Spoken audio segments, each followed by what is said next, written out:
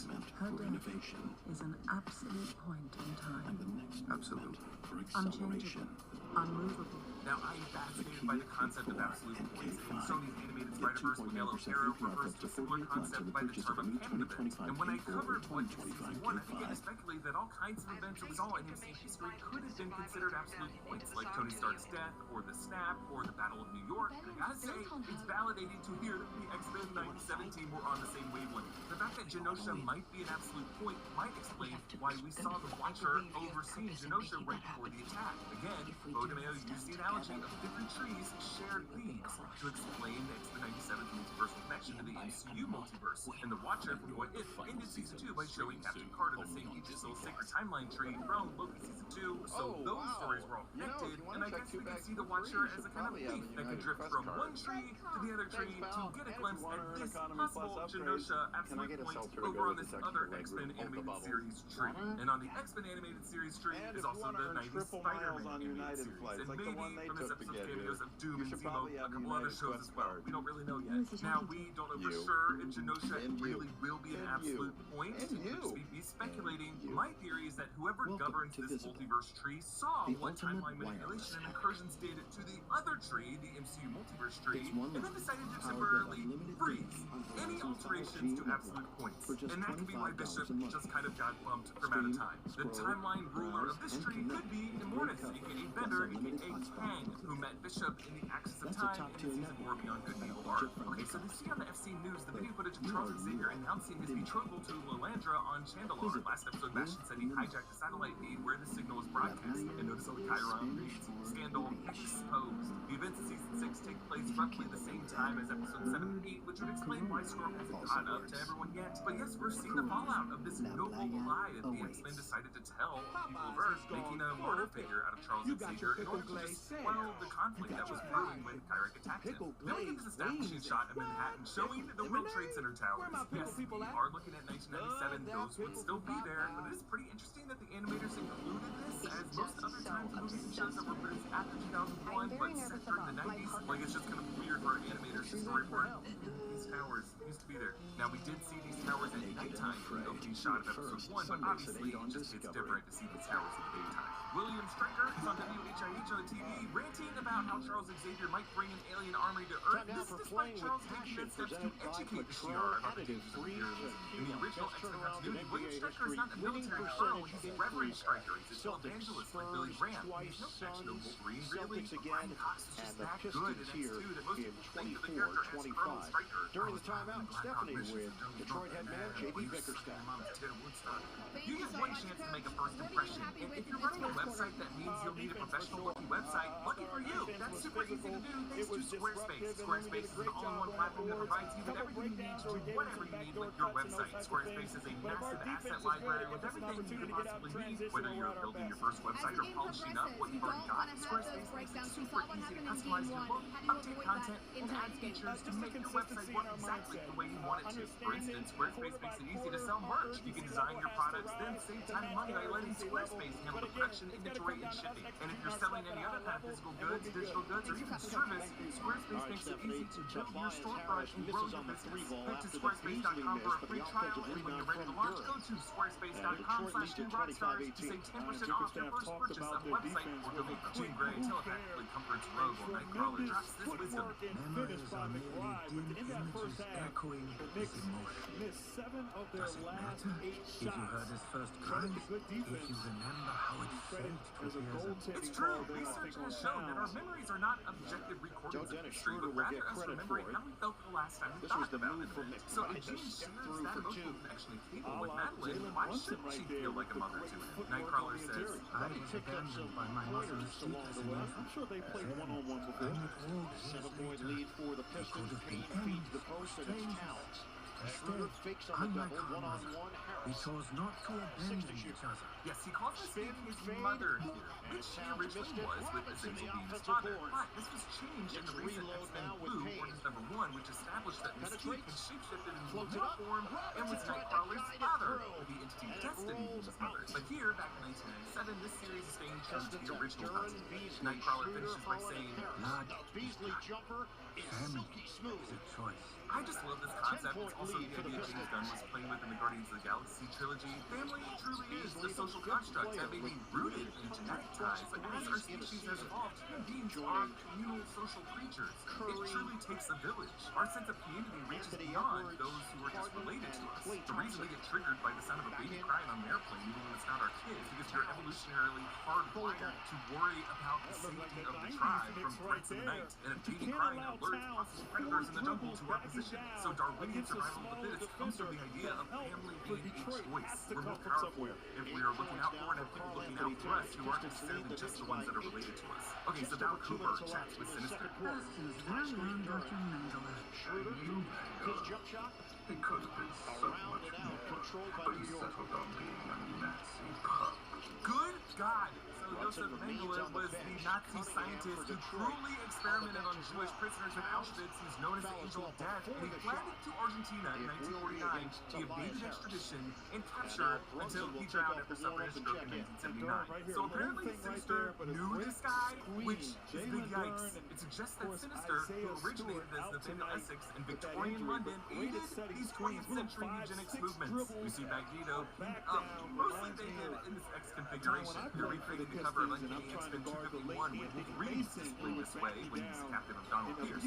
No, Magneto always been this ripped in the animated series, but you know, at this point, the animators, you're not even trying to hide your kinks. We see what you're doing. So Cooper sees Magneto's Auschwitz tattoo. 214782 is what Magneto's number was when he showed his tattoo in 2006's X-Men The Last Stand. It comes from the first time we saw his tattoo in the comics, 1982's Uncanny X-Men 161, but it was changed from 214782 to the 5-digit 24005 Excalibur Volume 3 because that would be more accurate to what real-world victims of Auschwitz actually had tattooed on them. Reporter Trish Tilby visits Beast with a tray of Kate's copies, which is an actual copy location in Marvel Comics located across the street from S.H.I.E.L.D. headquarters in New York City. Beast says that the Sentinel form of Oliver Trask was hoisted by his own petard, which is a reference to Shakespeare's Hamlet, when Hamlet tells Gertrude in Act 3, Scene 4, "For 'tis the sport to have the engineer hoist with his own petard," which really just means to be done in by one's own creation, a kind of poetic justice.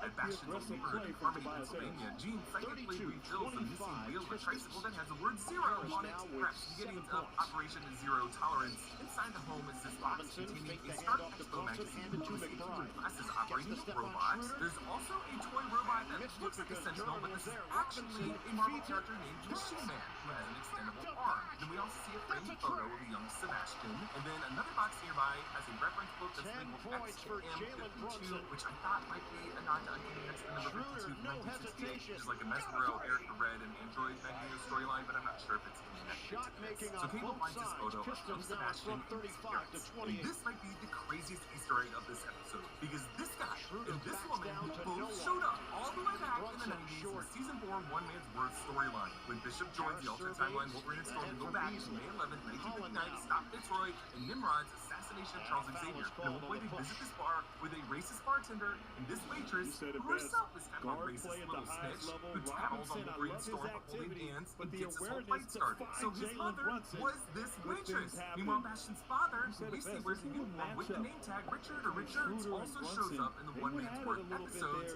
He's a dude in a leather jacket. It's so crazy to me that the X-Men 97 team went back to those episodes and randomly selected these two background characters, the way Nimrod with his like pink technical parts, which is going to inchworm their way over and latch on to whoever was closest to the action. Jean finds Bastion's drawing of Xavier's school that's on fire that Madeline had envisioned back in episode 1 when she entered Garrett's mind, when we saw a child's hand drawing this with a purple Nicole crayon. So Jean puts all the pieces together. When those X-Men had fought Nimrod in 1959 in One Man's Worth, whenever they broke apart his android body, it would crawl itself back together. Now we see those leftover pieces of Nimrod being slithered over to new human hosts and then infected their bodies, rewrote their DNA, and produced a living techno-organic youth offspring named Sebastian. Now this is a change from Bastion's origin in the OZT comics, where Bastion thinks he's born a normal man to Rose Gilberti, but his memories are unblocked as he realizes that he's actually an android, the fusion of Master Mold and Nimrod.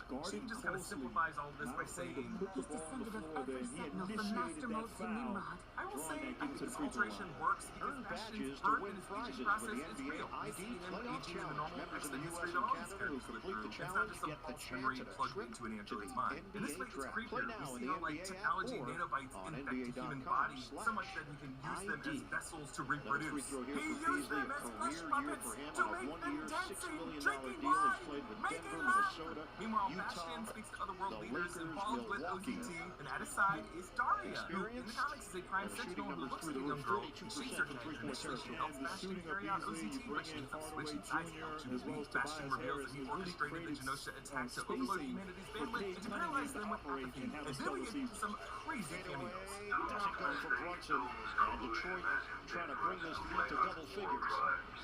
Beasley. Dr. Freaking Doom. Actually, in credits, he's voiced by Ross Marquand. He's listed only as right there, Liberian poor transition defense. Beasley wide open in the three. And the lines that are inside the mouthpiece look like the Dr. Doom from the Fantastic Four animated series from 1994. And another cameo. 39-28. This is the largest cushion of the night for Detroit. Towns takes it at Harris. This, of course, is Hooks the Baron pass to the Zemo. corner. That's right, let's do the dance. And notice how here he has the same line mask in this crown as the Zemo in the Avengers United States Stand series from 1999. Now, both this 1999 series and the Fantastic Four 1994 series are considered to be removed from the continuity that was shared between the X-Men and the Spider-Man 90s animated series. But now with these cameos, who knows? Now, there's this other female character. Whoa! We got bust off. I was thinking this might be Madam Mask, maybe Madam Hydra, but It's a 3-on-2 development, but Bridges steps in for the steal. leader involved in the OCT, and that not everyone up here is like a superhero. Most of them are just world leaders. Bastion explains to Cooper that Genosha was a matter of time management to stall the growth of the mutant population, give themselves time to supplant humans with a prime sentinel techno-organic virus. He cites the hole in the ozone layer, which is a very big deal to the Nexus folks, and Bastion says it was Continues from MSG.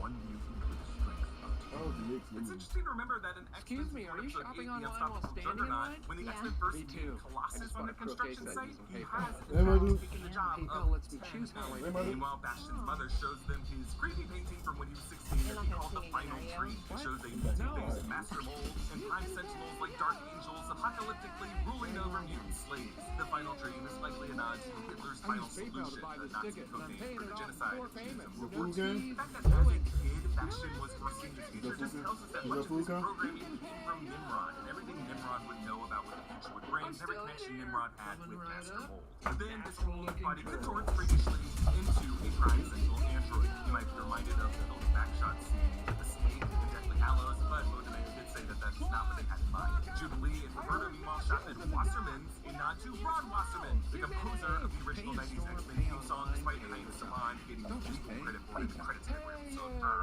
Jubilee's outfit of that black suit with a pink collar is her look from the 2011 Wolverine and Jubilee storyline. Lay down.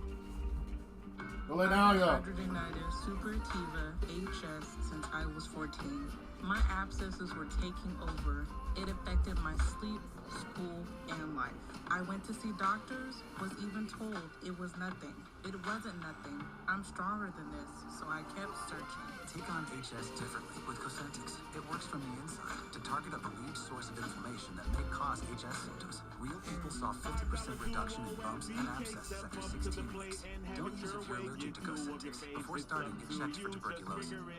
An increased risk of infections and lowered ability to fight them may occur, like tuberculosis or other serious bacterial, fungal, or viral infections. Some are fatal. Tell your doctor if you have an infection or symptoms like fevers, sweats, chills, muscle aches, or cough, had a vaccine or plan to, or if inflammatory bowel disease symptoms develop or worsen. Serious allergic reactions and severe eczema-like skin reactions may occur. I found help. I found relief.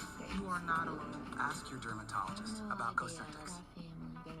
Calibrates Cerebro to track humans who have been infected, and then this might have been what actually triggered the awakening of all these prime sentinels, because they could have attacked at any time, and it kind of seems like they're all programmed with just some kind of trigger that when some kind of Cerebro technology trying to detect them, that's when to go crazy. And we see them all over the world, including freaking Trish Tilby. So Robo Trish stomps her heel into Beast's chest, and Deathbird stomping her heel into Ronan's cheek in episode 6.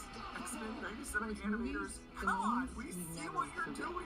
So Morph morphs into Juggernaut, but they are no match for Robo Trish. Nightcrawler fails Morph and Wolverine's safety, and they crash into the next room that's filled with antiquities like a sarcophagus and Japanese armor and other seabirds that are right over Wolverine's head. Ladder his feet. Jubilee and Roberto lead the Sentinels in this mall, passing stories like Jam Jam Juice instead of Jamba Juice, and Fashion Forever instead of Forever 21. And Jubilee says, I'm so done with malls. The line that I love, these malls really ruin in popularity in the 80s, arguably peaked in the 90s, and then at that point, they just began to decline. And from here forward, Jubilee's going to be like, has continued the relationship with and the poor Jubilee, NBA back over in the the 90s, next the Sentinels, she did go to an decade, arcade, and finding that's when the innovative Sentinels ways first to got her. partner Just up as and bad also luck trying to do has fun added teenager a stuff. Meanwhile, other bunch humans protesting outside, to the half of them sports turn into Prime Sentinels portfolio and then of blast TNT off, Sports, and then including John looks McEnroe of working the unaffected Roland human Garros, faces, and we get some Big real college Wolverine football action this players. You're going to be episode. involved in some of that too, aren't you? I will next year, and The it's interesting. 1992 pilot You Night are of the the Sentinels company Part you 2. keep. Wolverine sees the Sentinel for the first time and he says, Mr. "Hey, Zasloff is Tin Woodsman," flanked with the by same John inflection McEnroe that and he Paul does Rudd, here. two legends, and for a month I was flanked by Iron Eagle.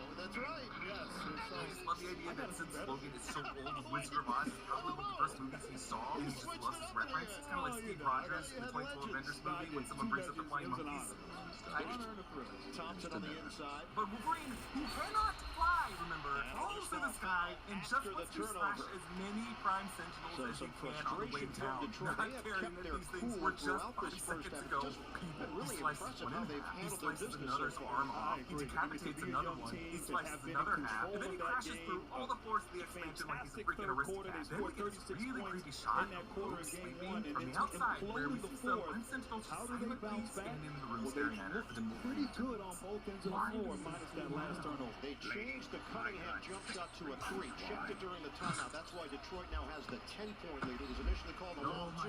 The block by Reed. It's such a good hit, because not only does on the Kurt have perimeter, a out of third bounds. blade in his tail, making a Blows total out of there 9 with Wolverine's against Towns, claws. who doesn't 9 need is a much German word space for to get his no, so he's three-point also shot kind of off, saying, but I like no, the activity madam, from no. Reed and But this woman's filling severed in arm for crawls Isaiah beside her Stewart like here, thing in doing the a good Addams job. Family, and since this is 1997, who knows? All these people may have The just Knicks watched are the Addams Family and the 2 Addams of Family 12 done. from Wolverine and three-point Nightcrawler territory. snicked and The bamfed jumper through whatever nearest enemy they get their hands on. Kill When they myself. see these things can just reassemble their parts, Nightcrawler adapts and begins bamping the foes out that was so clever. And then in one of the sickest shots I've ever seen Marvel pull in any title, Wolverine sinks his claws into the sky, the precise moment the Nightcrawler bamps, and we see the teleportation from Logan's point of view as That's large because and of short as Kurt is pulling him through the Brimstone dimension. And on the other side of that, Kurt is turned around completely unfazed because this is just a transference he makes hundreds of times a day. And I love this sub-storyline of the Summers family road trip as the family flies Blackbird jet. Jean so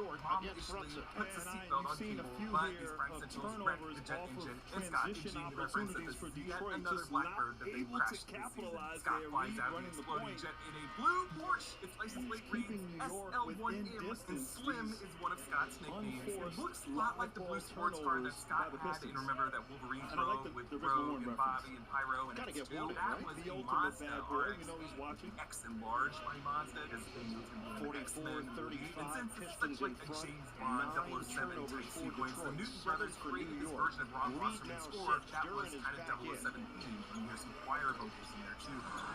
Brunson just bounced it off his foot, out of bounds. Roberto and Jubilee crash Nina's party, and notice the banner reads humans for Genosha. And even the wording of that is shitty. These mutants are still humans, and it's just so sad to see Nina give OG up Anunoby had her own 23 son points, to 7 rebounds authorities, in and game then 1. Cunningham is shut the fouled doors by behind him, which Anunoby. is locking He's him been back held to in the 2 closet points, forever mind. 1 Meanwhile, board Bastion's here car in game rides 2. to the frame with an Atlas hood ornament. Meanwhile, Looking a lot like Tobias the Harris arrival has of been Red highly Skull's effective. B-16 9 crew in Captain points America and the First 3 Avenger. In Greek rebounds mythology, Atlas for picked the Detroit. wrong side in the war between the gods and the Titans. He's punished for it. And he's always depicted holding the weight of the world on his back. And that's probably how Bastion sees himself. Probably not all of the key here is Cunningham, 6 for 9 from the field, 1 for 1 from the 3-point line. He sees the X-Mansion Just been destroyed, which aggressive. is the And as vision you from said, his it's a drawings. lot of He can points teleport, in and the he paint, returns to able his to lab use to his punish size. Valerie Cooper for releasing Crafty Magneto. drawing that Cooper foul. tells Bastion Download the Magneto FanDuel knows us Sportsbook better than app Charles today. ever Make did. every Knows playoff we know moment better. more That on most America's considered #1 tragedies like sports Genosha as a bit of deja vu before getting on with our day. But Town the scariest 6, thing about Genosha replaced wasn't by the death of the Robinson. chaos. We did It was see the them thought. together The only briefly in the scene first not quarter. They when did you're being play chased by giant robots or alongside depression. one And another part of what makes her effectively in speech game so 1. effective is that it's voiced by Catherine Kate Disher, Cunningham who, in addition to doing a is great doing job his as thing. Valerie Cooper this season, was the original voice of Jean Grey in the 90s points. series. And she's just bringing so much weight to this.